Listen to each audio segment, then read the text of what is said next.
చివరిగా అందరికీ తెలిసిన పాట పాడుకుందాము. అందరూ హృదయపూర్వకంగా దేవుణ్ణి ఆరాధిస్తూ పాట పాడాలని తెలియజేస్తున్నాం. మేలు చేయక నీవు ఉండలేవయ్యా, ఆరాధించగా నేను ఉండలేనయ్యా. మేలు చేయక నీవు ఉండలేవయ్యా, ఆరాధించగా నేను ఉండలేనయ్యా. యేసయ్యా యేసయ్యా యేసయ్యా యేసయ్యా యేసయ్యా యేసయ్యా యేసయ్యా యేసయ్యా. మేలు చేయక నీవు ఉండలేవయ్యా, ఆరాధించగా నేను ఉండలేనయ్యా. మేలు చేయక నీవు ఉండలేవయ్యా, ఆరాధించగా నేను ఉండలేనయ్యా. నిన్ను నమ్మినట్లు నేను వేరే ఎవరిని నమ్మలేదయ్యా. నీకు నాకు మధ్య దూరం తొలగించావు వదిలుండలేక. నిన్ను నమ్మినట్లు నేను వేరే ఎవరిని నమ్మలేదయ్యా. నీకు నాకు మధ్య దూరం తొలగించావు వదిలుండలేక.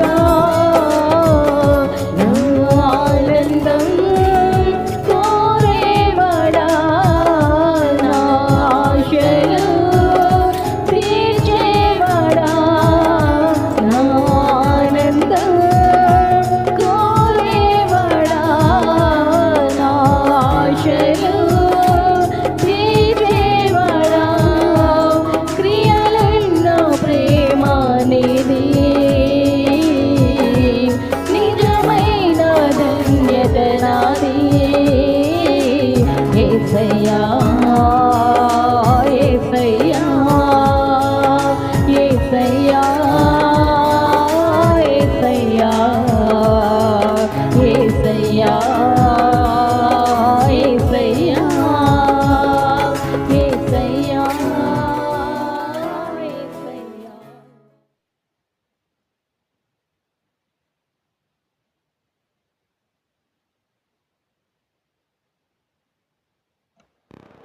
దేవుని అతి పరిశుద్ధ నామంలో అందరికీ వందనాలు చెప్తున్నాను. అందరికీ వందనాలు. నేను అసలు అనుకోలేదు దేవుడు ఇంత అవకాశం నాకు ఇస్తాడని. నేను అప్పటికీ ప్రతి వారం చెప్తున్నాడు కదా శ్యామన్న, ప్రతి గురువారం ఎవరో ఒక స్త్రీ చెప్పాలి సాక్ష్యం అని నేను అనుకుంటా ఉన్నాను. నాకు అవకాశం లేదు కదా, నేను బాప్తిసం తీసుకోలేదు కదా, నాకు అవకాశం ఉండదేమో అనుకున్నాను. కానీ రెండో దానికే నేను ఇట్లా ఎన్నికబడ్డాను. నాకు దానికి చాలా సంతోషంగా ఉంది అసలు. అప్పటికి నేను మనసులో అనుకున్నదే శ్యామన్న చెప్పాడు, అమ్మాయి బాప్తీసం తీసుకోలేదు కదా, అమ్మాయి ఎలా చెప్పింది. నేను కూడా అదే అనుకున్నా మనసులో, దేవుడే నేను బాప్తీసం తీసుకున్నాను కదా, నేను అర్హురాల్ని కాదు అనుకున్నాను, ఆ యోగ్యత కూడా నాకు లేదు అనుకుంటానే ఉన్నాను. శ్యామన్న కూడా అదే చెప్పాడు. దానికి దేవునికి స్తోత్రం చెల్లించుకుంటున్నాను. నేను చిన్నప్పటి నుంచి మమ్మీతోనే ప్రార్థనకు వచ్చేదాన్ని. ప్రతి వారం ఇలాగే ప్రార్థనకు వచ్చేదాన్ని, దేవుణ్ణి నమ్ముకునేదాన్ని. కానీ దేవుణ్ణి నమ్ముకోవడం అంటే ఆయన మనతో మాట్లాడేటట్టుగా మనం ఉండాలి. మనం ఏదైనా అనుకున్నప్పుడు ఆయన నమ్మకంతో మనం అనుకుంటే ఆయన మనకి నెరవేరుస్తాడని మనం అనుకుంటూనే ఉంటాము. కానీ నేను చిన్నప్పుడు ఏంటంటే, నేను 6th ఉన్నప్పుడు ఏమో మా ఫ్రెండ్ వాళ్ళు క్రిస్టియన్స్ అనమాట. అయితే తను ఏం చెప్పింది, మనం సినిమాలు చూడకూడదు, అది చూడకూడదు, ఇది చూడకూడదు అని చెప్పేసి అందరినీ మార్చిందనమాట. దాంట్లో నేను ఒక దాన్ని. తర్వాత నాకు తెలిసే కొంది ఇప్పుడే ఎందుకు మారాలి, అవసరమా, తర్వాత మారొచ్చులే, పెద్దయిన తర్వాత మారొచ్చులే, ఇప్పుడేంది మారేది అని అనుకున్నా. నేను కాకుండా నా ఫ్రెండ్స్కి కూడా నేను అదే చెప్పేదాన్ని. ఇప్పుడేముంది, ఇప్పుడు ఎంజాయ్ చేయాలి కదా ఎంతైనా కానీ, దేవుడిలోకి మనం మారితే మనం ఎంజాయ్ మొత్తం కోల్పోతాం కదా, మనం ఏంది ఎంజాయ్ చేసేది అని చెప్పా. సుష్మా అలా కాదు సుష్మా, ఇట్లాగా దేవుడిని నమ్ముకుంటే మనకే మంచిది అని చెప్పేవాళ్ళు. మాకు కూడా తెలుసులే అనుకునేదాన్ని నేను. కానీ తర్వాత నేను 10th ఉన్నప్పుడు మనం వస్తూ ఉంటాం, ప్రార్థనకు వస్తూ ఉంటాం, అన్నీ చేస్తూ ఉంటాము, కానీ దేవుడి మీద మనము అంత అంత నమ్మకము విశ్వాసంతో ఉండేవాళ్ళం కాదనమాట. కానీ 10th నేను మధ్యాహ్నము తిన్న తర్వాత ప్రార్థన చేసుకునేదాన్ని, ఉదయం లేచిన వెంటనే ప్రార్థన చేసుకునేది, అలా ఉండేదాన్ని. ఎందుకంటే 10th కదా, అందుకని భయం వేసి ప్రార్థన చేసుకునేదాన్ని. కానీ దేవుని కృప వల్ల నాకు 10th బాగానే మంచి మార్క్స్ ఇచ్చారు. ఎందుకంటే నాకంటే బాగా చదివే వాళ్ళు ఉన్నారు, కానీ వాళ్ళందరినీ దాటి నాకు మంచి మార్కులను దేవుడు దయచేశాడు. దానికి దేవునికి స్తోత్రం చెల్లించుకుంటున్నాను. ఆ తర్వాత నేను ఇంటర్లో కొంచెం ఎక్కువ అయింది, అందుకే చదవలేకపోయాను. ఎందుకంటే 10th ఎక్కువ మార్క్స్ వచ్చాయి కదా. దానికి శ్యామన్న కూడా చెప్పాడు, 10th ఎక్కువ మార్క్స్ వచ్చాయని, ఇంటర్లో చదవలేకుండా తక్కువ మార్క్స్ వచ్చాయని కూడా అన్నాడు. మా మమ్మీ అనింది, నీకే వర్తించింది చూడని కూడా అనింది మా మమ్మీ. ఇంకా తర్వాత ఇంకా నేను డిగ్రీలో ఉన్నప్పుడు బాబీకి బాగాలేదు. బాబీ అదే 3 రోజులు హాస్పిటల్లో ఉన్నాడు. తర్వాత వాడికి బ్లడ్ మోషన్స్ అలాగయ్యి సంఘమిత్రకు చేర్చారు. సంఘమిత్ర వాళ్ళు చెప్పారు, ఇంకా మనిషి దొరకడు అని చెప్పేసి అన్నారు. కానీ నేను భయపడకుండా దేవునికి ప్రార్థన చేసుకొని మార్నింగ్ లేచి, మన మమ్మీ ఫోన్ చేసిందనమాట, నువ్వు రా అని చెప్పేసి అంటేను సరే అని నేను వెళ్ళాను. నేను వెళ్ళే ముందు శ్యామల దగ్గరికి వెళ్ళి, అన్న ఇట్లా అంటున్నారన్న, ప్రార్థన చేయించుకొని నేను వెళ్ళాను. వెళ్ళిన తర్వాత వాడిని గుంటూరు తీసుకొని వెళ్ళిన తర్వాత ఆపరేషన్ ఏదో చేయాలన్నారు. అది చేసి వాడు క్షేమంగా ఇంటికి వచ్చాడు. ఇంటికి వచ్చిన తర్వాత బాగానే ఉన్నాడు. దానికి ప్రేయర్ పెట్టించుకున్నాం మేము, దేవుని కృతజ్ఞతలకి పూర్వకంగా పెట్టించుకున్నాం ప్రేయర్ పెట్టించుకున్న తర్వాత కల్పనక్క అనింది, ఏంటి బుజ్జా నాన్న ఇంట్లోనే ఉన్నాడు అని. అవునక్క నాన్న ఇంట్లోనే ఉన్నాడు, వెళ్ళలేదు. ఎప్పుడు కుటుంబ ప్రార్థన జరిగినా నాన్న అసలు ఇంట్లో ఉండడు, ఎప్పుడు ప్రేయర్ అయిపోయిన తర్వాత వచ్చేవాడు.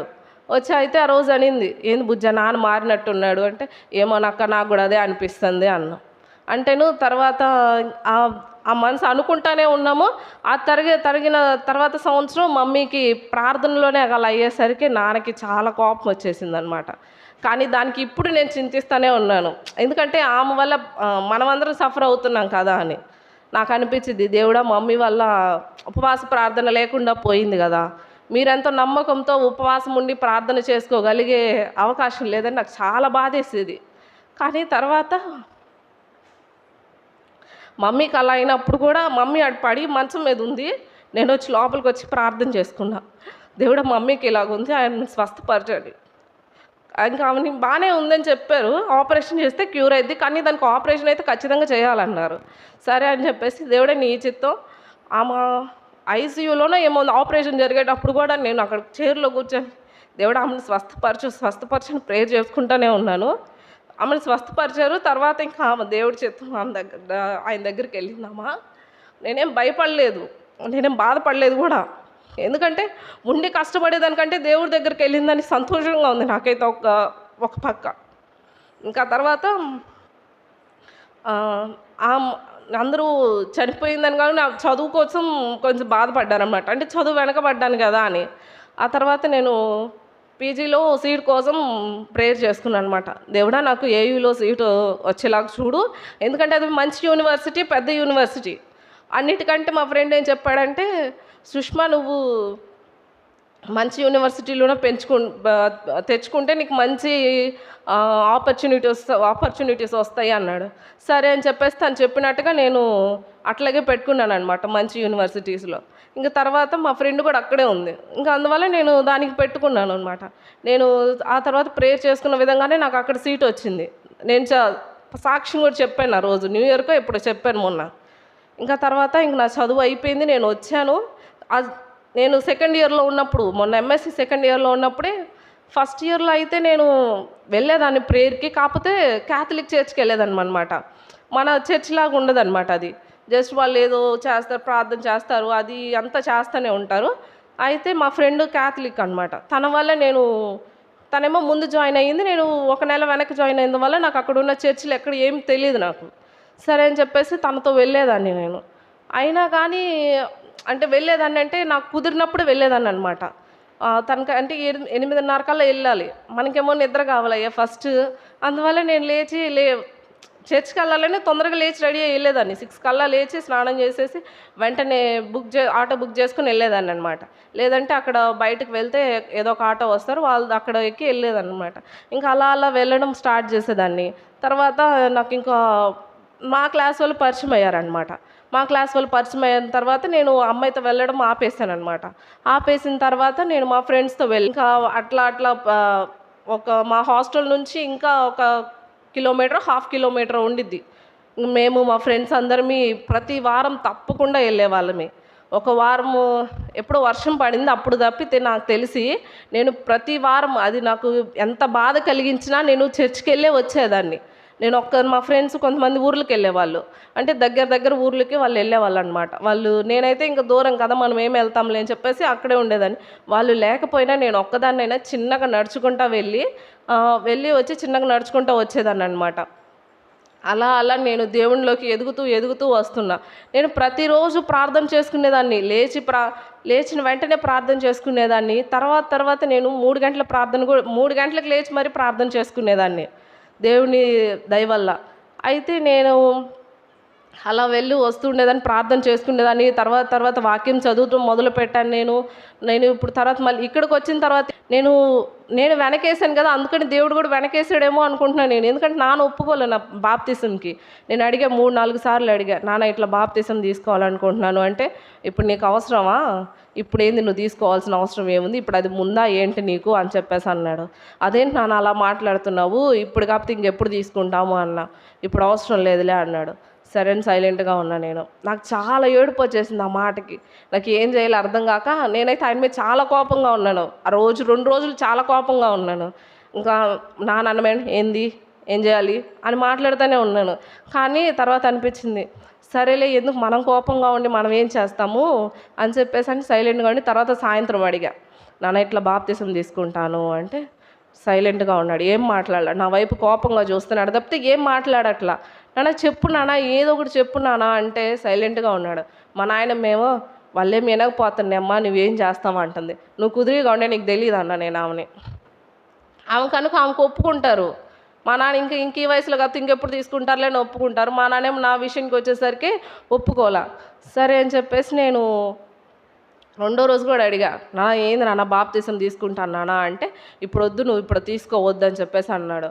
ఇంక నేను మళ్ళీ సాయంత్రం కూడా డ్యూటీకి వెళ్ళేటప్పుడు అడిగితేను ఏం మాట్లాడకుండా వెళ్ళిపోయాడు. నేను ఇంక దేవునికి ప్రార్థన చేసుకున్నా, దేవుడా నేను వెనకేసాను, దానికి నన్ను క్షమించు, నాన్న ఒప్పుకొనేలాగానైనా నాకు సహాయం దయచేయి, నేను ఈసారైనా కానీ బాగా ప్రార్థన చేసుకొని నీ దయ వల్ల నీ కృప వల్ల నేను ఈసారి నెక్స్ట్ ఇయర్ నేను బాప్తిజం తీసుకున్నట్టు నాకు సహాయం దయచేయి. నేను అనుకున్నప్పటికీ ప్రతి ఉపవాస ప్రార్థనలో నా గురించి నా బాప్తిజం గురించి ఉండాలి అని నేను అలాగే అందుకనే ప్రతి ఉపవాస కూడికలో నేను నా బాప్తిజం గురించి ఖచ్చితంగా చెప్తున్నాను. మీరు కూడా నా బాప్తిజం గురించి ప్రార్థన చేయండి. ఈ చిన్న సాక్ష్యం దేవుడు దీవించి ఆశీర్వదించును గాక. ఆమేన్. వందనాలు.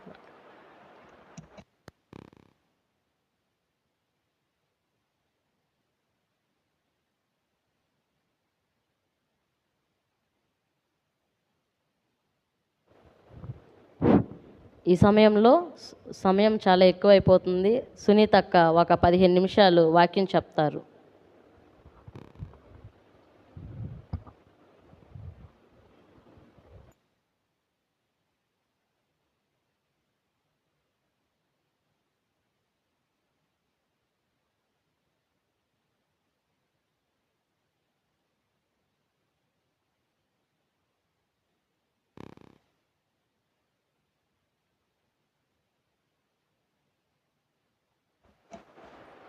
అందరికి వందనాలు.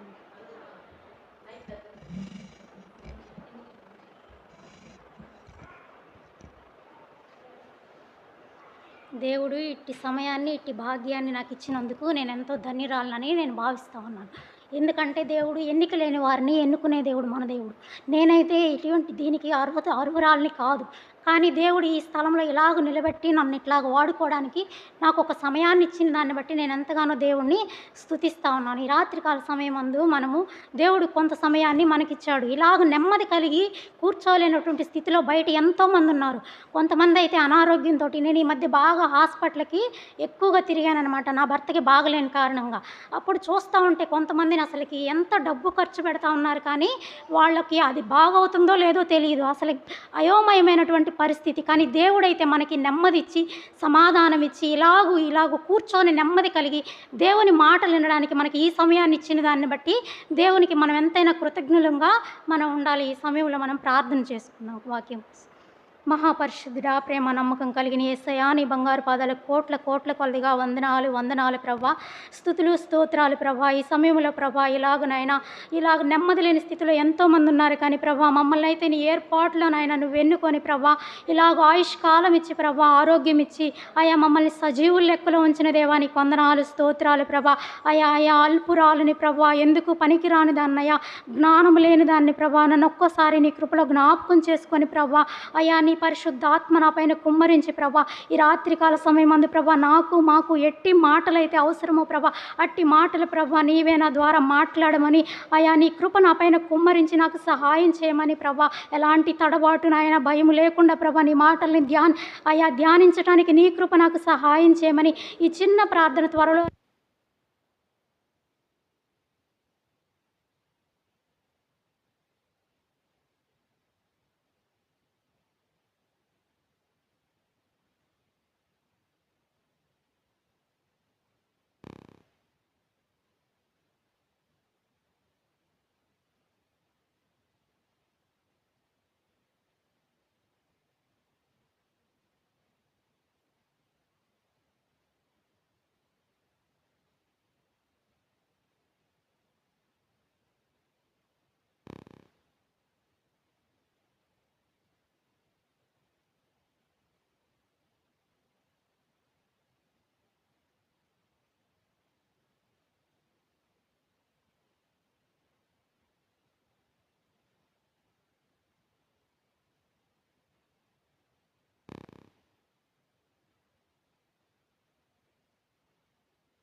ఒక్కొక్కసారి చూసినప్పుడు ఎంతో భయం వేస్తూ ఉందన్నమాట. ఈ లోకంలో యుద్ధాలు జరుగుతూ ఉన్నాయి, భూకంపాలు వస్తూ ఉన్నాయి, సునామీలు వస్తూ ఉన్నాయి, రాజ్యాల మీదకి రాజ్యాలు.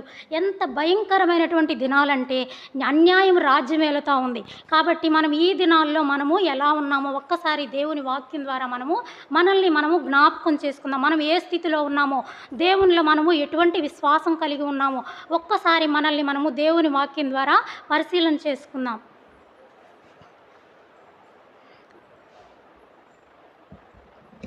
ఆది కాండము లూకాసు వార్త 17వ అధ్యాయము 32వ వచనం తీసు. లూకాసు వార్త 17వ అధ్యాయము 32వ వచనం భాగం. లూకాసు వార్త 17వ అధ్యాయము 32వ వచనం. అదొక్కటి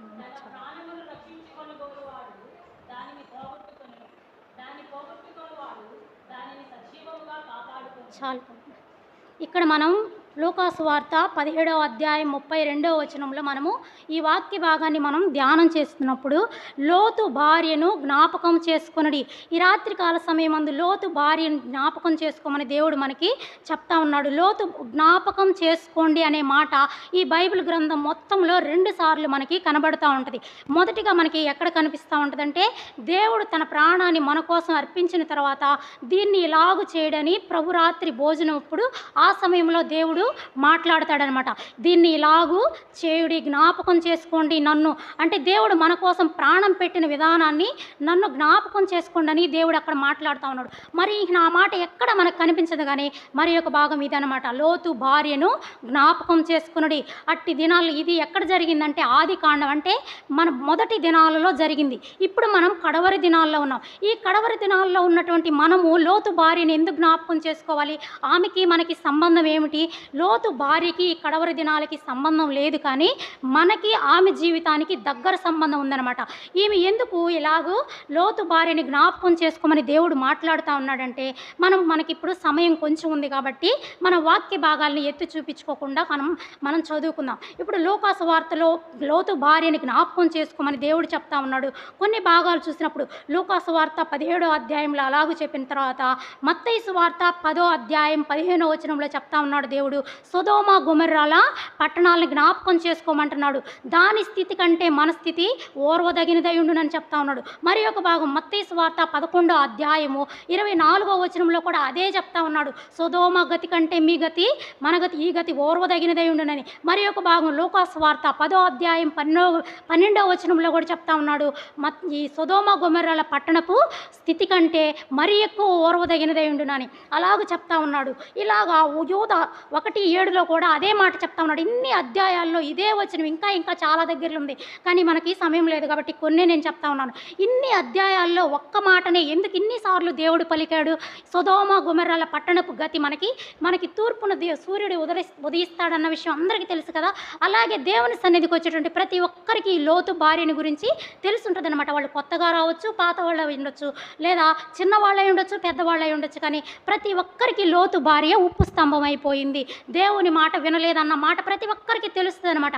అయితే ఆమె ఆ దినాల్లో ఏం జరిగింది, ఈ దినాల్లో మనం ఎందుకు ఓర్వదగినది? అప్పుడు దినాల్లో వాళ్ళు పాపం చేశారు సొదొమ గొమొర్రా ప్రజలు. వాళ్ళ పాపం ఎంత భయంకరమైన పాపం అంటే వ్యభిచారంలో మునిగి తేలుతూ ఉన్నారు.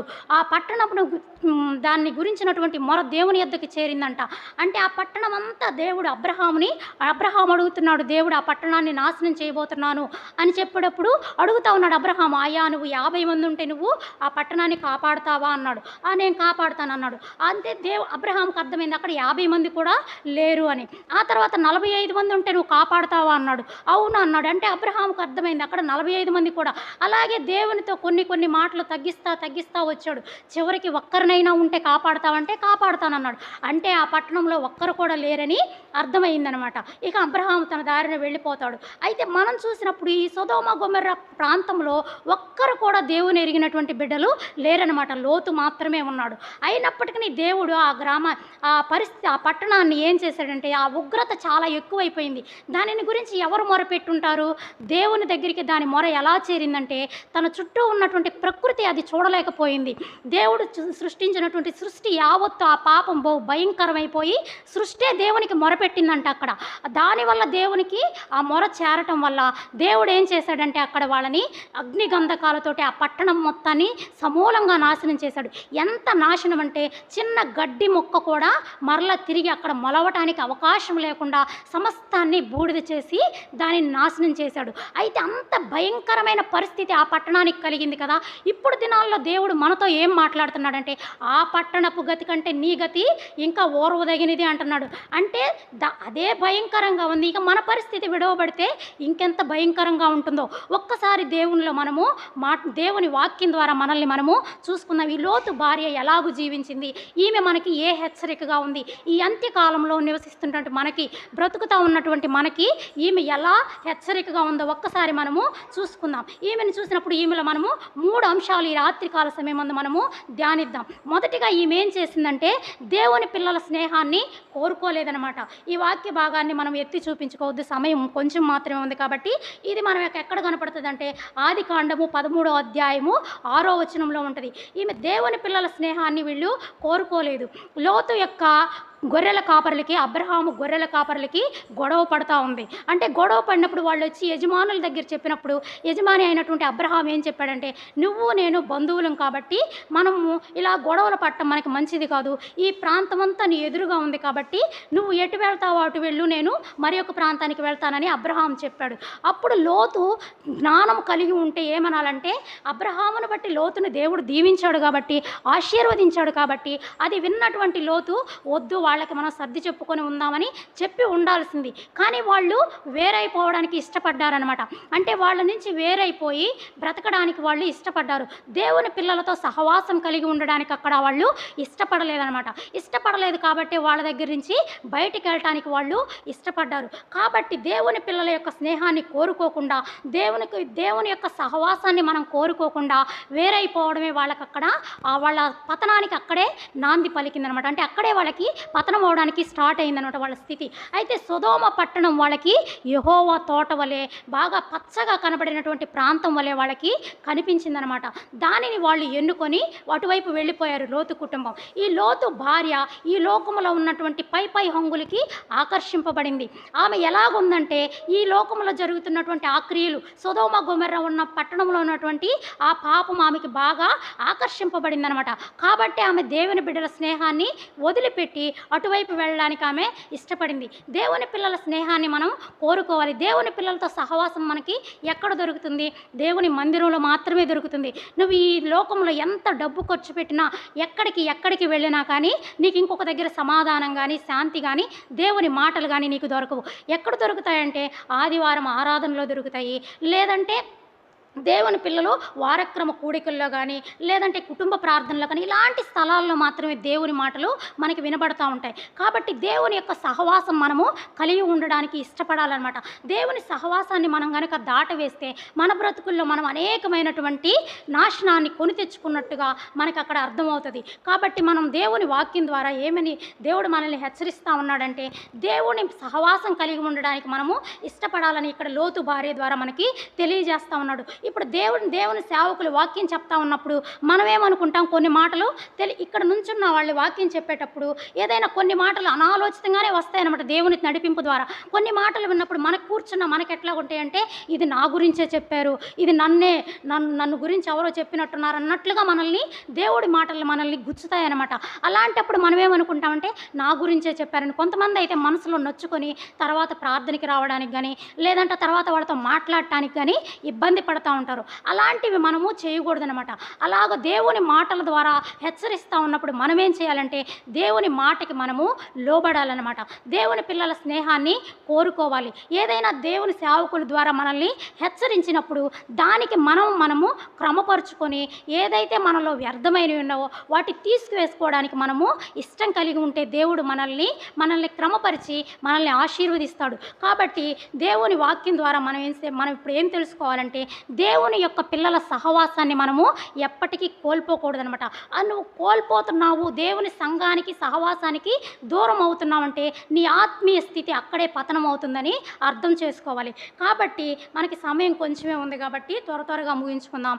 ఈమెలో రెండవది ఏం చూస్తున్నామంటే, దేవుని మాటకి ఈమె లోబడినటువంటి స్త్రీగా, విధేయత చూపనటువంటి స్త్రీగా ఈమె మనకి కనబడుతూ ఉంది.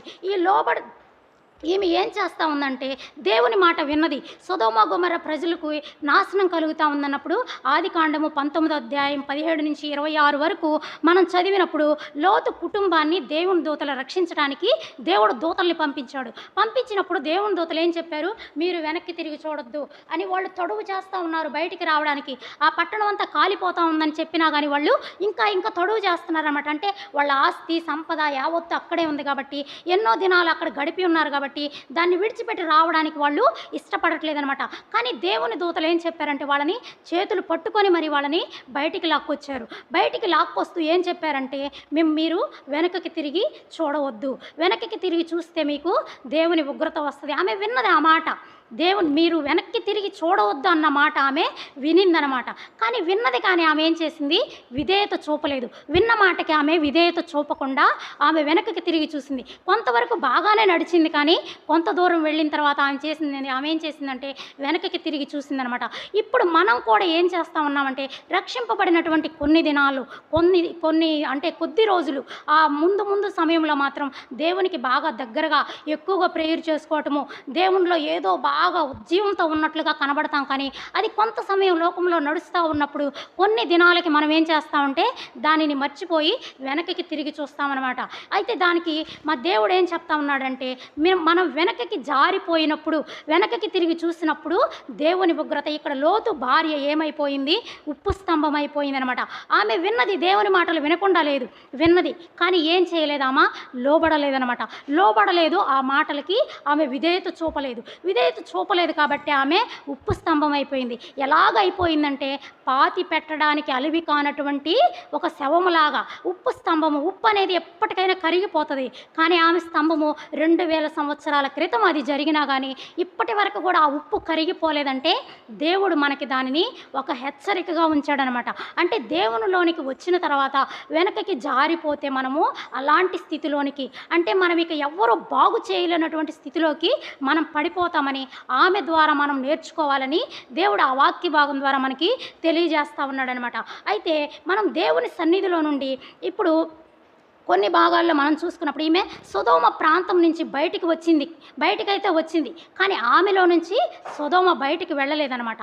ఆమె సొదోమ నుంచి బయటికి వచ్చినా కానీ ఆమెలో సొదోమ ఆలోచనలు గుర్తుకు వచ్చినాయి. కాబట్టి నేను విడిచి వచ్చిన ప్రాంతం, నా ఆస్తి ఏమైపోతుందని వెనక్కి తిరిగి చూసింది. మనం కూడా ఎలాగ ఉన్నామంటే, మనం కొన్ని దినాలు అంటే మనం లోకంలో నుంచి వేరే దేవుని సన్నిధిలోకి వచ్చాం, కానీ దేవుని సన్నిధిలో ఉన్నా కూడా మనలో లోకం ఉంటే, లోకంలో ఆలోచనలు మనలో ఉంటే దేవుడు మనల్ని తన శాపాన్ని మన మీదకి పంపించేవాడిగా ఉన్నాడు. నువ్వు ఇక్కడుండి బయట ఆలోచనలు చేసే కంటే నువ్వు బయట ఉండటమే మేలు అంటున్నాడు. అంటే నువ్వు ఇక్కడికి వచ్చి కూడా అదే ఆలోచిస్తే దానివల్ల నీ భక్తి వల్ల ఏమి ప్రయోజనము, ఎవరికి ఉపయోగము, నీ కుటుంబానికా నీకా, ఎందుకు అలాంటి స్థితిలో ఉండొద్దు అంటున్నాడు. నువ్వు ఉంటే వెచ్చగా అయినా ఉండు, లేదా చల్లగా అయినా ఉండు. నిలువెచ్చని స్థితిలో ఉంటే దేవుడు ఉమ్మి వేయడానికి ఇష్టపడుతున్నాడంట.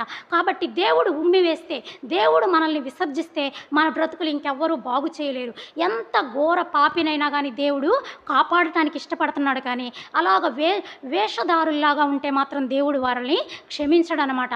కాబట్టి మనం ఎలా ఉంటున్నాం, ఐగుప్తు దేశంలో నుండి ఇశ్రాయేలీలు బానిసత్వంలో మొరుగుతూ ఉన్నప్పుడు దేవుడు వాళ్ళని బయటికి తీసుకొని వచ్చాడు. కానీ బయటికైతే వాళ్ళని ఎన్నో గొప్ప కార్యాలు చేసి ఇశ్రాయేలీలను బయటికి తీసుకొచ్చాడు. కానీ ఈ ఇశ్రాయేలీలు బయటికి వచ్చిన తర్వాత వాళ్ళు ఐగుప్తులో ఉన్నటువంటి ఆలోచనలు మాత్రం వాళ్ళల్లో ఉన్నాయి. అందుకే వాళ్ళు మార్గమధ్యంలో అనేకమైనటువంటి శ్రమలు అనుభవించారు. కాబట్టి మనం లోకం నుండి వేరైన లోకం మనలో ఉంటే మాత్రం ఉపయోగం లేదు. కాబట్టి ఇక్కడ దేవుని వాక్యం ద్వారా మనల్ని హెచ్చరిస్తూ ఉన్నాడు. దేవుని సన్నిధికి వచ్చినటువంటి మనము దేవుని యందు భయము భక్తి కలిగి దేవుని వాక్యం ద్వారా, అంటే మనం వినువారు మాత్రమై ఉంటే ఉపయోగం లేదంట. ఇక్కడ దేవుని వాక్య భాగం ద్వారా తెలియజేస్తూ ఉన్నాడు. యాకోబు పత్రిక 1:22లో మనం చూసినప్పుడు, మీరు వినువారు మాత్రమై వినువారు మాత్రమై ఉండి మిమ్ముని మీరు మోసపుచ్చుకుంటే ఎవరికి ఉపయోగమని ఇక్కడ చెప్తా ఉన్నాడు. వినువారు మాత్రమే ఉండి దాని ప్రకారం నడుచుకొనుడి, అప్పుడే మీకు ప్రయోజనం. కానీ విన్నవారిలాగా నటిస్తే మాత్రం మనకే అప్రయోజనం అనమాట. కాబట్టి దేవుని వాక్యం ద్వారా మనము హెచ్చరింపబడతా ఉన్నప్పుడు మనలో ఏ అవిధేయతలు ఉన్నాయో, మనం విడిచి వచ్చిన వేటి వైపు తిరిగి చూడటానికి ఇష్టపడతా ఉన్నాము. మనం పైకి అందరూ చూడటానికి చాలా భక్తిగా కనిపిస్తాం. ప్రతి ఆదివారం దేవుని సన్నిధికి వస్తాం, చక్కగా ముసుగేసుకుంటాం, బైబిల్ పట్టుకుంటాము.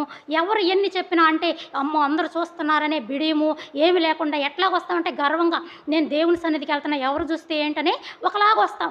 కానీ నీ హృదయంలో ఎన్ని పాపపు తలంపులు, ఎన్ని పాపపు ఆలోచనలు గూడు కట్టుకొని ఉంటాయో అవి నీకు మాత్రమే తెలుసు అనమాట. పైకి మాత్రం భక్తిగానే మనం బైబిల్ పట్టుకొని కనిపిస్తాం, కానీ మన మనసులో ఉన్న హృదయపు ఆలోచనలు బహుఘోరమైన తలంపులు మనలో ఉంటాయి. కాబట్టి దేవుడు హెచ్చరిస్తూ ఉన్నాడు, నువ్వు ఏటి వైపు అయితే వెనకకి తిరిగి చూడాలని ఇష్టపడతా ఉన్నావో అట్టి వాటిని కనుక నీవు విసర్జించకపోతే దేవుని వాక్యం ద్వారా హెచ్చరిస్తూ ఉన్నాడు. కుక్క తన వాంతికి తిరిగినట్లు, కడగబడిన పంది మరలా పోయి బురదలో పొర్లినట్లుగా నీవు కనుక దేవుని రక్తంలో కడగబడి మరలా పోయి ఆ పాపంలో పడితే దానివల్ల ప్రయోజనం ఏమీ లేదు. కాబట్టి దేవుడి వాక్యం హెచ్చరిస్తూ ఉన్నప్పుడు దేవుని వైపు నువ్వు చూడాలి. ఒక్కసారి నువ్వు రక్షణలోనికి వచ్చిన తర్వాత పాపం వైపు నువ్వు తిరిగి చూడకూడదనమాట. అది కష్టమైనా ఇరుకైనా, ఇబ్బంది అయినా, ఎటువంటి స్థితి అయినా మనం భరించలేనటువంటి శ్రమలు మనకి దేవుడు పెట్టడు. ఈ లోకంలో ఉన్నటువంటి కాలంలో మనకి శ్రమలు తప్పకుండా వస్తాయి. దేవుడికే శ్రమలు తప్పలేదు. ఇంకా అనేక మంది భక్తులు ఉన్నారు మన ముందు. దావీదు మహారాజు, ఆయన ఒక మహారాజు, కానీ ఆయన శ్రమలు ఎవరికీ లేవనమాట. ఆ కీర్తనల గ్రంథం చదువుతూ ఉన్నప్పుడు ఎంతగా ఆయన ప్రార్థన ఉంటుందంటే, ఆయన ప్రతి అధ్యాయంలో ఎక్కువ శాతం నేను మరణానికి దగ్గరగా వెళ్ళినటువంటి అనుభవాలే మనకి కనబడతాయి. కాబట్టి మనకు కూడా ఈ లోకంలో ఉన్నప్పుడు భయంకరమైనటువంటి పరిస్థితులు, ఆర్థిక పరిస్థితులు కావచ్చు, అనారోగ్య పరిస్థితులు కావచ్చు, నెమ్మది లేని స్థితి కావచ్చు, అన్నీ ఉన్నా కానీ ఏదో వెలితి అంటే వాటిని అనుభవించలేనటువంటి స్థితి అనమాట. కాబట్టి నీ స్థితి, నా స్థితి ఏదైనా కానీ దేవుడు మనల్ని జ్ఞాపకం చేసుకుంటాడు.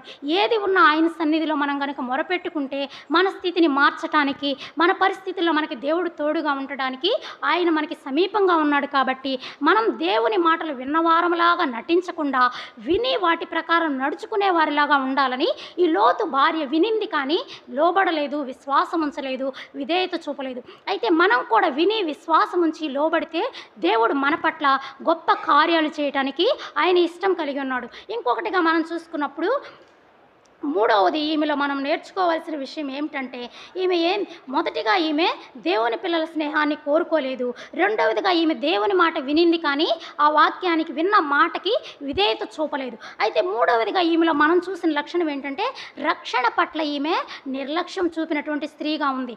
దేవుడు తన బిడ్డల్ని, దేవదూతల్ని పంపించి రక్షించడానికి, ఆమెని బయటికి తీసుకొని రావడానికి దేవదూతల్ని పంపించినప్పటికీ ఆ రక్షణ ఎంతగా ఈమె నిర్లక్ష్యం చేసిందంటే, వాళ్ళు చేతులు పట్టుకొని లాక్కొని వెళ్తున్నా కూడా వాటిని కూడా ఆమె లెక్క చేయకుండా వెనకకి తిరిగి చూడటానికి, అంటే దేవుని మాట వినకుండా దేవుడు ఆమెకి ఇచ్చినటువంటి రక్షణను ఆమె కోల్పోయిందనమాట. కాబట్టి ఎంత పెద్ద శాపాన్ని ఆమె కొని తెచ్చుకుందంటే, ఆమె చిన్న తప్పే అనుకుంది. వెనక్కి తిరిగి చూడటం పెద్ద తప్ప కాదు కదా.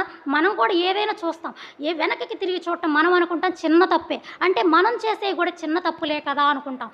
ఈ లోకంలో మనము అంటే దేవుని దగ్గరికి రాకుండా, దేవుని దగ్గరికి వస్తా కూడా మనం ఈ లోకపు ఆలోచనలతో మనం ఉన్నప్పుడు చిన్నదే కదా, వాళ్ళందరూ చూడు అంటే మనం లోకం వైపు చూసినప్పుడు నేను చేసేది ఇది చిన్నదే, వాళ్ళు నాకంటే ఇంకా ఎక్కువ పాపాలు చేస్తూ ఉన్నారు, కాబట్టి అది చిన్నదే కదా అని మనకి మనం సర్ది చెప్పుకుంటాం. అంటే రాజీ పడేటటువంటి భక్తిని మనము అనుకూలంగా మార్చుకుంటాం అనమాట.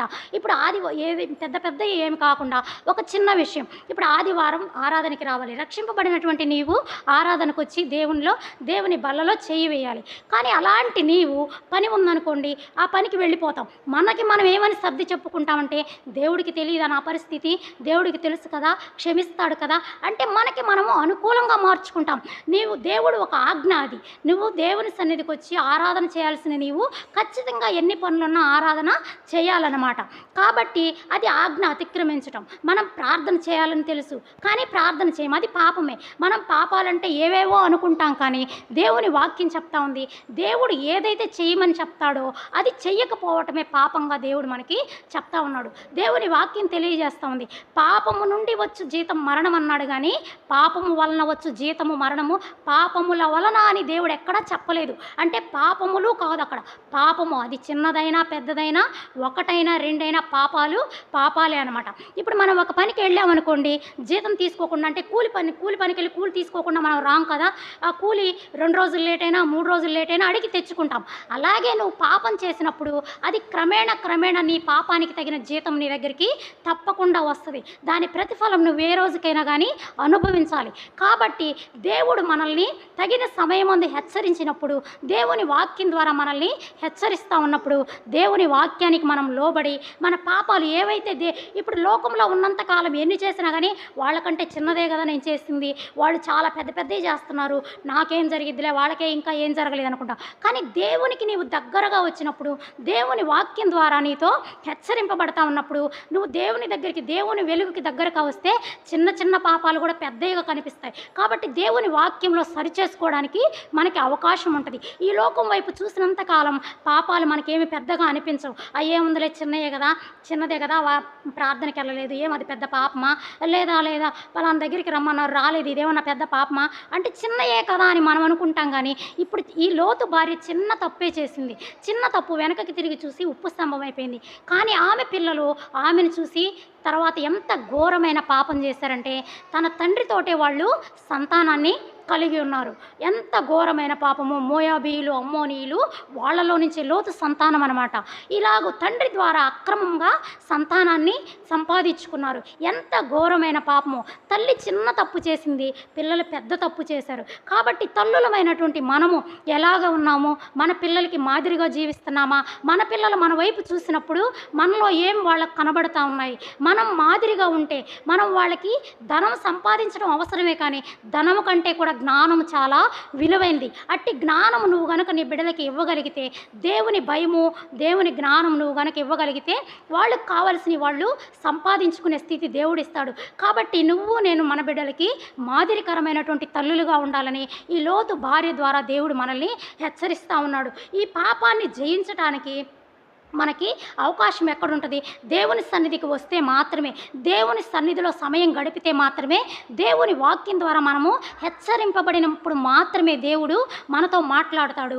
అప్పుడే మనం లోకంలో నుంచి వేరై దేవునికి దగ్గరగా ఉండడానికి దేవుడు మనకి అవకాశం ఇస్తాడు. కాబట్టి ఈ లోతు భార్య చిన్న తప్పు చేసింది, చాలా పెద్ద శాపాన్ని కొని తెచ్చుకుంది. ఆమె ఉప్పు స్తంభం అయిపోయింది. ఆమె బిడ్డలైతే తన తండ్రి ద్వారానే పాపం చేసి అక్రమంగా సంతానాన్ని సంపాదించుకున్న వారిలాగా ఉన్నారు. కాబట్టి నువ్వు నేను ఎలా ఉన్నామో ఒక్కసారి మనల్ని మనము పరిశీలన చేసుకోవాలన్నమాట. ఈ లోతు భార్య ఇలాగ భక్తి ఆమె చేసింది వెనక్కి తిరిగి చూడటం వల్ల తన పిల్లల వల్ల మోయాబీయులు, అమ్మోనీయులు ఎంత ఘోరమైనటువంటి శపితమైనటువంటి ప్రజలు అన్నమాట వారు. అయితే దేవుడు ఎంత శపించబడినప్పటికీ దేవుడిని క్షమాపణ అడిగితే దేవుడు మనల్ని క్షమించడానికి దినమెల్లా మన చేతుల వైపు మన వైపు ఆయన చేతులు చాపి ఉన్నాడు. కాబట్టి మోయాబులో నుంచి ఒక స్త్రీ బయలుదేరింది. ఆమె ఎవరు? రూతు తెలుసు కదా మనకందరికీ. రూతు శపితమైనటువంటి జనం. లోతు యొక్క సంతానంలో నుంచి, లోతు కుమార్తెల ద్వారా కలిగినటువంటి సంతానం మోయాబీయులు. ఆ మోయాబీయుల్లో నుంచి ఈ రూతు వచ్చిందనమాట. కానీ ఈమె ఏం చేసిందంటే, వాళ్ళు శపితమైన ప్రజలే కానీ ఆ ప్రాంతం విడిచి రావడానికి ఇష్టపడింది. తన అత్తతో చెప్పింది, నీ దేవుడే నా దేవుడని హత్తుకుందనమాట. అక్కడ దేవుడిని హత్తుకోవడం వల్ల ఆమె పాపాలన్నీ క్షమించబడి యేసుక్రీస్తు వంశావళిలో ఆమె చేర్చబడింది. ఎంత ఘోర పాపినైనా ఈ రాత్రికాల సమయమందు దేవుడు మనతో మాట్లాడుతూ ఉన్నాడు. మనం వాక్యము మైకుల ద్వారా వింటున్నా, ఎక్కడ కూర్చొని ఉన్నా దేవుడు మనతో మాట్లాడుతూ ఉన్నప్పుడు మనల్ని మనం సరిచేసుకోవడానికి ఇష్టం కలిగి ఉండాలన్నమాట. ఈ లోతు భార్య వెనకకి తిరిగి చూసింది. అదే వెనకకి తిరిగి చూడకుండా దేవుని మాట విని చక్కగా చూపించిన గ్రామానికి వెళ్ళి ఉంటే ఆ లోతు కుటుంబం యొక్క పరిస్థితి మరి ఒకలాగా ఉండి ఉండేదేమో. కానీ ఆమె కుమార్తెలు ఎంతో భయంకరమైనటువంటి స్థితిలోకి వెళ్ళిపోయారు. దేవుడు ఈ రాత్రికాల సమయమందు మనతో మాట్లాడుతూ ఉన్నాడు. నువ్వు ఏటినైతే విడిచిపెట్టి దేవుని సన్నిధికి వచ్చావో, ఈ లోకం నుంచి వేరై వచ్చావో, మరలా తిరిగి వాటి వైపు చూడడానికి నువ్వు గనక ఇష్టం కలిగి ఉంటే దేవుడు నీతోనే మాట్లాడుతున్నాడు. దేవుడు వాక్యం ద్వారా హెచ్చరిస్తూ ఉన్నాడు. కాబట్టి వేటి వైపు అయితే నువ్వు చూడాలనుకుంటున్నావో అవి నీకు మాత్రమే తెలుసు. నీ పిల్లలకి తెలియదు, నీ భర్తకి తెలియదు, నీ పక్కనున్న వాళ్ళకి తెలియదు. అది నీ హృదయ అంతరంగంలో నీకు మాత్రమే తెలుస్తుంది. కాబట్టి దేవుడు మనల్ని హెచ్చరిస్తూ ఉన్నప్పుడు వేటిలో అయితే మనం జారిపోవడానికి సిద్ధంగా ఉన్నామో, మనకి ఇప్పుడు పాపం ఎంత దగ్గరగా ఉందంటే ఈ లోకం ఒక ఈ పాపం అనే జారుడు బండలాగా ఈ లోకం మనకి కనబడతా ఉంది. ఇప్పుడు బాగా పాచిపట్టిన స్థలంలో మనం కాలేస్తే జారకుండా ఉంటామా? ఖచ్చితంగా జారి పడతాం. కాబట్టి ఈ లోకంలో పాపం కూడా అలాగే ఉంది. అంటే ప్రతి పరిస్థితి మనము జారిపోవడానికి, మనం జారిపోకుండా ఉండాలని మనం అనుకున్నా కానీ అటువంటి పరిస్థితి మనకి దగ్గరగా వస్తుంది. ఒక ఉదాహరణ, ఇంతకుముందు మనం సినిమాలు చూడాలనుకోండి, ఎక్కడో టౌన్లోనో లేదా పెద్ద ఊర్లో ఒక సినిమా హాల్కి వెళ్ళి మన పెద్దలు సినిమా చూసి వచ్చేవారు. కానీ కొన్ని దినాలు గడిచేసరికి అక్కడక్కడ టీవీలు, ఆ టీవీ సినిమా చూడాలంటే వెళ్ళాలనిపించిన వాళ్ళు కొంతమంది ఆ సమయానికి వెళ్ళి అక్కడ కూర్చొని చూసేవారు. ఇంకొంచెం దినాలు గడిచేసరికి ప్రతి ఇంటికి ఒక టీవీ. ఆ టీవీలు వచ్చిన తర్వాత అంటే చూసేవాళ్ళు చూస్తారు, బయట ఉండేవాళ్ళు బయట ఉంటారు, కుటుంబం అంతా అక్కడే కూర్చొని చూడాలన్నమాట. ఇంకొన్ని దినాలు గడిచేసరికి సెల్ ఫోన్ వచ్చిందనమాట. ఇంకా అది నువ్వు ఎక్కడుంటే అక్కడే, నువ్వు వచ్చి ఇంట్లోనే కూర్చొని చూడాల్సిన అవసరం లేదు. నువ్వు ఇప్పుడు బాత్రూంలో కూడా సెల్ ఫోన్లు వాడేవాళ్ళు ఎక్కువైపోయారు. అంటే ఎంత పాపం దగ్గరగా ఉండడానికి దుష్టుడు ఎంతగా పనిచేస్తూ ఉన్నాడంటే, ఫోన్లు ఒక్కొక్కరి దగ్గర అయితే 2 ఉంటాయన్నమాట. అంటే పాపం అంతగా మనల్ని పట్టుకోవడానికి మనకి సమీపంగా వస్తుంది కాబట్టి దాన్ని విడిచిపెట్టడానికి దేవుని వాక్యము, దేవుని మాటలు, దేవుని బిడ్డలతో సహవాసం కలిగి ఉండటము మనకెంతైనా ఈ దినాలలో అవసరం అన్నమాట. మనం భయంకరమైనటువంటి దుర్దినాలలో మనమున్నాం. దేవుని రాకడ ఎంత సమీపంగా ఉందో మనకి ఈ పరిస్థితులను చూసినప్పుడు అర్థమవుతా ఉంది. యుద్ధాలు జరుగుతూ ఉన్నాయి, ఎక్కడ చూసినా మానభంగాలు, హత్యలు, ఎంత భయంకరమైనటువంటి పరిస్థితులు అంటే అన్యాయము, అక్రమం మాత్రమే రాజ్యం ఏలుతా ఉన్నాయి. నీతి, న్యాయం అనేది కరువైపోయిన దినాల్లో ఉన్నాం. కొన్ని చోట్లయితే చర్చిళ్ళు కూలగొడతా ఉన్నారు. అగ్రహారంలో మొన్న రీసెంట్గా ఒక వారం క్రిందట దేవుని చర్చిని అక్రమంగా కూల్చివేశారు. ఏమి వాళ్ళకి ముందు ఇంటిమేషన్ కూడా ఇవ్వకుండా, అంటే మేము ఇక్కడ పడగొడుతున్నామనే ఒక చిన్న విషయం కూడా తెలియజేయకుండా దేవుని సంఘాన్ని కూల్చివేశారనమాట. అంటే దేవుని బిడ్డల్ని చంపడానికి కూడా వెనకాట్టలేదు, దేవుని బిడ్డల్ని ఇబ్బంది పెట్టడానికి కూడా వాళ్ళు వెనకాట్టలేదంట. ఎంత భయంకరమైనటువంటి పరిస్థితులు వస్తూ ఉన్నాయంటే, ఇప్పుడు అమెరికాలో సునామీ, భూకంపం వస్తూ ఉంది. ఇవన్నీ చూసినప్పుడు మనకి దేవుని రాకడ అతి సమీపంగా ఉందన్న విషయం మనకి అర్థమవుతా ఉంది. దుర్దినాల్లో మనమున్నాం, కడవరి దినాల్లో మనమున్నాం. ఈమె అంత్యకాలపు హెచ్చరికగా మనకి కనబడతా ఉంది. అంతకి దేవుడు ఇది మనకి తెలియజేయడానికి ఇది చెప్పలేదు. ఆదాము, అవ్వ చెప్పిన పని తినమన్నా ఇచ్చి తినకుండా తినవద్దని చెప్పి తిన్నారని మనకి తెలియజేయడానికి కాదు. అది ఒక అంటే మనకి ఏదో తెలియపరచడానికి కాదు. కానీ వాళ్ళు తినవద్దన్నది తిని ఎంత పాపంలో పడిపోయారో, దేవుని శాపాన్ని కొని తెచ్చుకున్నారో అది మనం తెలుసుకోవడానికి. ఇప్పుడు లోతు భార్య ఉప్పు స్తంభం అయిపోయిందని ఒక కథగా మనం చెప్పుకోవడానికి కాదు. కానీ ఆమెలాగా వెనకకి తిరిగి చూస్తే ఈ లోకంలో మనం జారిపోయి ఒకసారి రక్షింపబడిన తర్వాత దేవుని వాక్యం ద్వారా హెచ్చరింపబడి దేవునిలో మనం ఉండి కూడా మరలా వెనకకి తిరిగి చూడటానికి ఇష్టపడితే దేవుడు మనల్ని సమూలంగా నాశనం చేస్తాడంట. మన పరిస్థితి ఎలాగ ఉంటుందంటే, సొదొమ గొమొర్రాల పట్టణపు గతి కంటే ఓర్వదగినది. అదే సమూలంగా నాశనం చేయబడింది, అగ్నిగంధకాలతో కాల్చబడింది. కానీ మనం విడవబడితే మన పరిస్థితి ఎంత భయంకరంగా ఉంటుందో ఒక్కసారి మనల్ని మనము పరిశీలన చేసుకుందాం. ఈమె నీతిమంతుని భార్య లోతు గురించి దేవుని వాక్యం ఏం చెప్తా ఉందంటే, నీతిమంతుడైనటువంటి లోతు అని చెప్తా ఉంది. నీతిమంతునికి భార్యగా ఉంది కానీ ఆమె నశించిపోయింది. నీతిమంతుని భార్య అయినా నశించిపోయింది. అబ్రహాము విశ్వాస వీరుడు అని పిలువబడతా ఉన్నాడు. అలాంటి విశ్వాస వీరుడు కుటుంబానికి బంధువుగా ఉంది, కుటుంబంలో కూడా ఉంది. కానీ ఆమె నశించిపోయింది, దేవుని ఉగ్రతకి పాత్రురాలైపోయింది. కాబట్టి మనం కూడా దేవునిలో ఉన్నట్టే ఉన్నాం. కానీ మనం ఎలా ఉన్నామో, మన స్థితి ఎలాగ ఉందో దేవుడు మాట్లాడుతూ ఉన్నప్పుడు మనల్ని మనము పరిశీలన చేసుకోవాలన్నమాట. నీవు లోకం నుండి వేరే దేవుని సన్నిధిలోకి వచ్చి దేవునిలో నుండి నువ్వు కనుక లోకంలో నుంచి వేరవ్వకుండా దేవుని సన్నిధిలో నువ్వు కూడా లోకంలో ఆలోచనలే కలిగి ఉంటే దానివల్ల వ్యర్థమే అనమాట. లోకం నీలో నుండి వేరుపరచబడాలి. లోకంలో నువ్వు ఉన్నా కూడా అక్కడ నీ పరిస్థితి, దేవుని పరిస్థితి, దేవుని ఎరిగినటువంటి నీ స్థితి అక్కడ అర్థమవ్వాలన్నమాట. 10 మందిలో నువ్వు ఉన్నప్పుడు నిన్ను చూసిన వాళ్ళు, నీ ప్రవర్తన, నీ మాట తీరు గమనించిన వాళ్ళు అనుకోవాలి, ఓహో ఈమె చర్చికి వెళ్ళామా అని. మొన్నైతే మేము హాస్పిటల్లో ఉన్నప్పుడు ఒక ఆమె, మా బెడ్ పక్కన ఒక ఆమె ఉంది. వాళ్ళు అమ్మ మీరు కూడా మా వాళ్ళేనా అనింది. మీరంటే ఏంటోళ్ళు మీరు అన్న. మేము కమ్మోళ్ళం అమ్మ అనింది. కాదు మేము మాలోళ్ళమే అన్న అని చెప్పి నేను ఇది చదువుకుంటా ఉన్నా. పోయిన గురువారం స్త్రీల కూడికి చెప్పారు కదా, నేను ఈ వాక్యం అక్కడ ప్రిపేర్ అవుతా ఉన్నాను అనమాట. ప్రిపేర్ అవుతా ఉంటే ఏంటిదమ్మా అది చదువుకుంటున్నావు అనింది. ఇది దేవుని వాక్యంలో చదువుకుంటున్నాను అన్న. అమ్మ మా దగ్గర కూడా చాలామంది వెళ్తారు, అసలు చనిపోయినప్పుడు పాట పాడతారు కదా, ఆ పాట అమ్మ పాటలు పాడుతూ ఉంటే నేను బాగా వింటానమ్మా, ఆ మాటలు కూడా చాలా బాగా, అసలు ఆమె చెప్తా ఉంటే ఎట్టుందంటే ఎంత ఇష్టం కలిగి ఉందంటే ఆమెను చూసినప్పుడు, అమ్మో ఇంత వీళ్ళల్లో కూడా ఇలాంటి వాళ్ళు ఉంటారా, అయితే నువ్వు ఇంత ఆసక్తిగా ఉన్నావు దేవుని సన్నిధికి వెళ్ళొచ్చు కదా అన్నా నేను. అంటే ఆమె ఏం చెప్పిందంటే, మా వాళ్ళు ఊరుకోరమ్మా, ఆమె చాలా పెద్ద వయసు ఆమెనమాట, ఈ కోటత్తమ్మ అంత వయసు ఉంది. అయితే ఆమె చెప్తా ఉందమ్మా మా వాళ్ళు ఊరుకోరమ్మా, ఇప్పటివరకు జరిగిపోయింది కదా, ఎలాగో ఒకలాగా జరిగిపోద్ది. పాస్టర్ గారు కూడా మా సైపు కొంతమంది ఉన్నారు మాలో, వాళ్ళ దగ్గరికి వచ్చినప్పుడు నువ్వు కూడా రావచ్చు కదమ్మా అని చెప్తాడు. కానీ మా వాళ్ళు ఊరుకోరమ్మా. అక్కడైతే హాస్పిటల్లోనే ఆమె నా చేత ఒక పాట పాడించుకుంది. చనిపోయినప్పుడు పాడతారు కదా, ఆ పాట ఈ లోకంలో అన్నీ మనము డబ్బు అన్నీ సంపాదించుకుంటాం కానీ వాటన్నిటిని మనం తీసుకొని వెళ్ళలేము అని చెప్పి ఒక పాట ఉంది కదా, ఆ పాట అక్కడే పాడించుకుందాం. అసలు ఆమె ఆసక్తి చూస్తే నాకు చాలా ఆశ్చర్యం వేసింది. అమ్మ మీరు దేవుని సన్నిధికి వెళ్తారా? సరే నాకు కొన్ని మాటలు చెప్పమంది. ఈ లోతు భార్య గురించి నేను చెప్పాను. ఈమె లోతు భార్య, ఇలాగా వాళ్ళు విశ్వాసంతో ఉన్నారు కానీ తర్వాత జారిపోయింది అని చెప్పి ఈమె గురించి కొన్ని మాటలు చెప్పాను. అది అయిపోయిన తర్వాత ఇంకొకటి చెప్పమ్మా అంది. యోసేపు కథ చెప్పాను అనమాట. అలాగ చెప్తా ఉంటే ఆమె అంటుంది, అమ్మ మీ చర్చికి వెళ్ళేవాళ్ళు ఏం అబద్ధాలు ఆడకూడదంట కదా, ఏం పాపాలు చేయకూడదంట కదా, అట్లాగే ఉంటారా అందరని అట్లాగ అడుగుతుంది. అట్లాగే ఉండాలి, కానీ కొంతమంది వస్తా కూడా అలాగా చేస్తారు. కానీ దేవుని వాక్యం వాళ్ళని హెచ్చరించినప్పుడు వాళ్ళు మారుతారు. ఆమె అడుగుతూ ఉంటే నాకు అనిపిస్తుంది, బయట నుంచి చూసే వాళ్ళకి దేవుని భక్తి చాలా గొప్పగా కనిపిస్తుంది. వాళ్ళకి దేవుని గురించి తెలియదు అన్యులు, కానీ వాళ్ళు విన్నప్పుడు ఎంతగా అసలు ఆమె ఆసక్తి చూస్తే నాకే ఎంత ఆశ్చర్యం వేసిందంటే, దేవుని సన్నిధిలో నిత్యము మనం వచ్చే మనకి కూడా ఇలాంటి ఇంత ఆసక్తి ఇంత ఇది మనకు ఉండదు. అయితే అలాంటి ఆసక్తి ఉన్నా కూడా ఆమె అలాగుంది. నేను చెప్పాను, నువ్వు ప్రేయర్ చేసుకో, ఏం కాదు, నువ్వు వీలైతే ఎల్లు, మీ చర్చికి కూడా దేవుడు నిన్ను రక్షిస్తాడని నేను దేవుడి మాటలు కొన్ని చెప్పానమాట.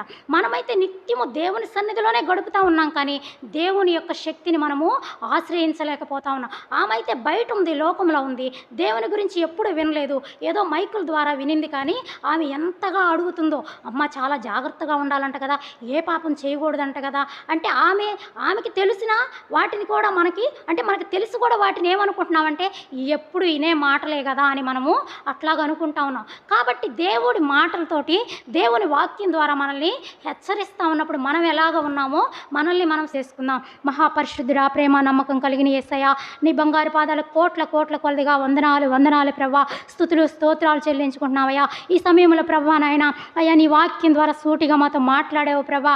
అయ్యా మేము నీ మాటకి లోబడుతున్నాము, విధేయత చూపకుండా ఉంటున్నాము, విని కూడా వినని వారిలాగా నాయన అయ్యా లోబడకుండా విధేయత చూపకుండా నాశనానికి దగ్గరగా ఉన్నామేమో అయ్యా ఒక్కసారి మమ్మల్ని దయతో క్షమించండి ప్రభా. ఎంతమంది బిడ్డలైతే ప్రభా మమ్మల్ని క్షమించమని మమ్మల్ని క్షమించమని అడుగుతున్నారు, అట్టి బిడ్డల్ని జ్ఞాపకం చేసుకో ప్రభా. అయ్యా మమ్మల్ని అందరిని ఒక్కసారి నీ కృపలో జ్ఞాపకం చేసుకొని విన్న వాక్యం ప్రకారం ప్రభా మాలో ఏవైనా అవిధేయతలు ఉంటే ప్రభా వాటిని ఒప్పుకొని విడిచిపెట్టి దావీదు పొందినటువంటి శాశ్వతమైన కృపను మేము కూడా పొందుకొనిలాగున నీ ఉన్నతమైన కృప మా పైన కుమ్మరించమని ఈ చిన్న ప్రార్థన త్వరలో రానైన యేసుక్రీస్తు అతి శ్రేష్టమైన నామంలో ప్రార్థించి బ్రతిమిలాడి అడిగి వేడుకుంటున్నాం తండ్రి, ఆమేన్. వందనాలు. అలా సాక్ష్యం చెప్తుంటే చాలా వండర్ అనిపించింది. అంటే మనిషిని చూడడానికి వేరుగా ఉంటుంది, కానీ ఆ బిడ్డ ఇక్కడికి వచ్చి సాక్ష్యం చెప్తుంటే ఇంత ఉందా ఈ అమ్మాయిలో అని చెప్పి నాకు అనిపించింది.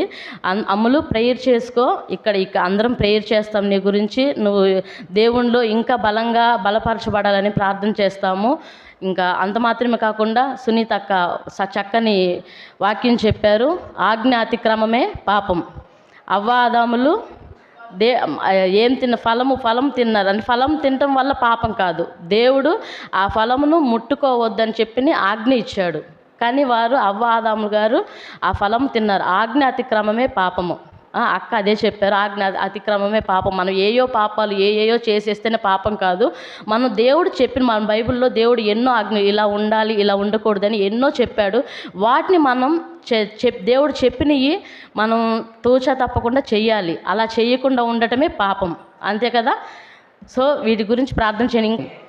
మమ్మల్ని బహుమికులుగా ప్రేమించిన మా ప్రియ పరలోకపు తండ్రి, నీకే వందనాలయ్యా, నీకే కోట్లాది స్తుతి స్తోత్రం తండ్రి. పరిశుద్ధుడా నీకే వందనాలయ్యా. భూమికి నేలకు వేలాడిన నా దేవ నీకే వందనాలయ్యా. భూమిని అగాధ జలాలను సృష్టించిన మా ప్రభువా నీకేలా కోట్లాది స్తుతి స్తోత్రం తండ్రి. పరిశుద్ధుడా నీకే వందనాలు తండ్రి. యేసయ్యా ఇట్టి సమయాన్ని చూడలేక ఎంతోమంది కనుమూస్తున్నారు తండ్రి, అట్టి వారిలో మమ్మల్ని ఉంచకుండా యేసయ్యా సజీవులుగా ఉంచి నీ ఉచిత ప్రేమకై నీకే వందనాలు తండ్రి. యేసయ్యా దేనికి పనికిరాని వారం తండ్రి. యేసయ్యా నీటిలో బుడుగు వంటి వారం తండ్రి, గాల్లో ధూళి వంటి వారం తండ్రి. యేసయ్యా నీ పాదాల కింద వేసే ధూళికి కూడా పనికిరాని వారం తండ్రి. యేసయ్యా అటువంటి మమ్మల్ని వేసి నీ అమూల్యమైన రక్తాన్ని ఇచ్చి యేసయ్యా నీ శరీరంలో ఒక భాగంగా మమ్మల్ని చేర్చుకున్న విధానం బట్టి నీకే వందనాలు తండ్రి. స్తోత్రం తండ్రి. పరిశుద్ధుడా నీకే వందనాలు తండ్రి. యేసయ్యా ఎక్కడిద్దరు ముగ్గురు కూడి ఉంటారో అక్కడ నేను ఉంటానని చెప్పి వాగ్దానం చేశారు తండ్రి. యేసయ్యా మా మధ్య మీరు ఉన్నారని మేము నమ్ముచున్నాం తండ్రి. యేసయ్యా ఈరోజు వేసే గురువారం తండ్రి. యేసయ్యా స్త్రీల కొడుకు తండ్రి. యేసయ్యా కొంతమంది స్త్రీలుగా చేరి వచ్చి యేసయ్యా ప్రార్థన చేయుచున్నాం తండ్రి. మా మధ్య మీరు ఉన్నారని మేము నమ్ముచున్నాం తండ్రి యేసయ్య. పాడిన పాటల ద్వారా మీరు స్తుతించబడ్డారని నమ్ముచున్నాం తండ్రి యేసయ్య. చెప్పిన సాక్ష్యం ద్వారా యేసయ్య ఆ బిడ్డను జ్ఞాపకం చేసుకోండి తండ్రి యేసయ్య. ఆ బిడ్డను యేసయ్య రక్షణ భాగ్యన బిడ్డకు దయచేయండి తండ్రి యేసయ్య. ఆ బిడ్డకి యేసయ్య ఉన్నతమైన జీవితాన్ని యేసయ్య ఆ బిడ్డకు దయచేయండి తండ్రి. ఆ బిడ్డల పట్ల యేసయ్య నీ చిత్తం ఏమై ఉందో యేసయ్య అటు చిత్తం నెరవేర్చండి తండ్రి యేసయ్య. ఆ బిడ్డ కుటుంబానికి రక్షణ దయచేయండి తండ్రి. అంత మాత్రమే కాకుండా యేసయ్య నీకే వందనాలు తండ్రి, స్తోత్రం తండ్రి. పరిశుద్ధుడా యేసయ్య నీ తక్కన జ్ఞాపకం చేసుకుని తండ్రి. ఆ బిడ్డ యేసయ్య చెప్పిన వాక్యం ద్వారా చెప్పిన వాక్యాన్ని బట్టి యేసయ్య నీకే వందనాలు తండ్రి. విన్న వాక్యాన్ని విడిచిపెట్టకుండా యేసయ్య అట్టి వాక్యం యేసయ్య మా జీవితాల్లో అనవర్చుకునే విధంగా మాకు దయచేయండి తండ్రి. బిడ్డకి ఇంకా యేసయ్య లోతైన అనుభవాలను దయచేయండి తండ్రి. యేసయ్య ఇంకా అధికంగా యేసయ్య ఇంకా ఎక్కువగా యేసయ్య స్త్రీ యేసయ్య ఈ కూడికలో యేసయ్య వాడబడే బిడ్డకు దయచేయండి తండ్రి. ఆ బిడ్డ కుటుంబాన్ని జ్ఞాపకం చేసుకుని తండ్రి యేసయ్య. అంత మాత్రమే కాకుండా యేసయ్య అనేక అవసరాలు అనేక అక్కర్లు యేసయ్య ఆరోగ్యం కోసం యేసయ్య ప్రార్థన చేస్తున్నాం తండ్రి. ఆరోగ్యాలు యేసయ్య స్వస్థనిచ్చా నీకే వందనాలు తండ్రి యేసయ్య. అంత మాత్రమే కాకుండా గర్భంతో ఉన్న వాళ్ళ గురించి నీకే ప్రార్థన చేస్తున్నాం తండ్రి. గర్భం కోసం ఎదురు చూస్తున్న వాళ్ళ గురించి ప్రార్థన చేస్తున్నాం తండ్రి యేసయ్య. గృహాలు కట్టుకుంటున్న వారు, గృహాలు కట్టుకోవాలనే ఆశ కలిగి ఉన్నవారు వీరందరి గురించి ప్రార్థన చేస్తున్నాం తండ్రి. అంత మాత్రమే కాకుండా యేసయ్య పాస్టర్ గారితో యేసయ్య ఎంతమంది అయితే మా గురించి ప్రార్థన చేయండి అని అడిగి ఉన్నారో వారి గురించి యేసయ్య. అంత మాత్రమే కాకుండా నా దగ్గరకు వచ్చి మా కుటుంబం గురించి ప్రార్థన చేయండి అని ఎంతమంది అడుగున్నారో యేసయ్య వారందరి గురించి యేసయ్య మేము ప్రార్థన చేయించున్నాం తండ్రి యేసయ్య. మేము మర్చినా కానీ యేసయ్య మీరు మరువని దేవుడు తండ్రి. ఒకసారి జ్ఞాపకం చేసుకొని తండ్రి యేసయ్య నీకే వందనాలను తండ్రి యేసయ్య. కొద్ది మందిగా మేము ఇక్కడ కూడి యేసయ్య ప్రార్థన చేస్తున్నాం తండ్రి. మా మధ్య మీరు ఉన్నారని మేము నమ్ముచున్నాం తండ్రి యేసయ్య. చూసి నమ్మిన వారి కంటే చూడక నమ్మిన వారు ధన్యులు అన్నారు తండ్రి యేసయ్య. మీరు మా మధ్య ఉన్నారని మేము నమ్ముచున్నాం తండ్రి. మమ్మల్ని ఒకసారి జ్ఞాపకం చేసుకొని తండ్రి కొద్ది మందిగా చేరి యేసయ్య ప్రార్థన చేస్తున్నాం తండ్రి యేసయ్య. తుదకు యేసయ్య అనేక మంది స్త్రీలుగా చేరి వచ్చి యేసయ్య నిన్ను గణపరిచే భాగ్యాన్ని మాకు దయచేయండి తండ్రి. మాకు తోడు నీడుగా ఉన్నాను తండ్రి యేసయ్య. రాత్రి కాలం వేళ యేసయ్య మా పనుల బాటలో యేసయ్య అన్ని పనులు చేసుకొని యేసయ్య నీ సన్నిధానంలో 1 గంట ఉంటే చాలని చెప్పి వచ్చాం తండ్రి యేసయ్య. మా మధ్య మీరున్నారని నమ్ముచున్నాం తండ్రి. మాకు ఆశీర్వాదాలు దయచేయండి తండ్రి. మా కుటుంబాల్లో ఏ అవసరాలు ఉన్నాయో యేసయ్య నీ చిత్తానుసారం జరిగించండి తండ్రి. మా ఇరుకులు ఇబ్బందులు అన్నీ మీరు ఎరిగి ఉన్న తండ్రి యేసయ్య. ఒకసారి జ్ఞాపకం చేసుకుని తండ్రి యేసయ్య మా అవసరాలు తీర్చండి తండ్రి యేసయ్య. మా అక్కర్లు తీర్చండి తండ్రి యేసయ్య. నీ దగ్గరికే వస్తున్నాం తండ్రి. మాకు ఎక్కడి నుంచి సహాయం దొరుకుతుంది తండ్రి యేసయ్య. నీవు మాత్రమే మాకు సహాయం చేయగల దేవుడు తండ్రి. ఒకసారి జ్ఞాపకం చేసుకొని తండ్రి. ఇక్కడ యేసయ్య ఏ బిడ్డ అయితే మోకరించి యేసయ్య ప్రార్థన చేస్తున్నారో వారి అవసరాల అక్కర్లన్నీ తీర్చండి తండ్రి యేసయ్య. నీకే వందనాలు తండ్రి యేసయ్య. నీకే స్తోత్రం తండ్రి. మమ్మల్ని జ్ఞాపకం చేసుకుని తండ్రి. రాత్రి వేళ యేసయ్య మంచి నిద్రనే యేసయ్య చురుకైన మెలకును మాకు దయచేయండి తండ్రి. తెల్లారి పొద్దున్నే యేసయ్య మా పని వాటిలో మేము మంచి పని చేసుకొని మా మార్గాల్లో తోడు నీడుగా ఉన్నాను తండ్రి యేసయ్య. నీకే స్తోత్రం తండ్రి యేసయ్య. నీకే వందనాలు తండ్రి. ఇటు సమయాన్ని మాకు దయచేసిన విధానం బట్టి నీకే వందనాలు తండ్రి యేసయ్య. యేసయ్య నీకే స్తోత్రం తండ్రి. ముందు చేసిన ప్రార్థనతో పాటు యేసయ్య ఈ చిన్ని ప్రార్థన ప్రభువైన యేసుక్రీస్తు అతి పరిశుద్ధ నామములో అడిగి వేడుకుంటున్నాం తండ్రి. ఆమేన్. ప్రార్థన ముగించబడింది. అందరూ పక్క వారికి వందనాలు చెప్పి సెలవు తీసుకోవాలని ప్రార్థన చేస్తున్నాం. May God bless you. అందరికి వందనాలు.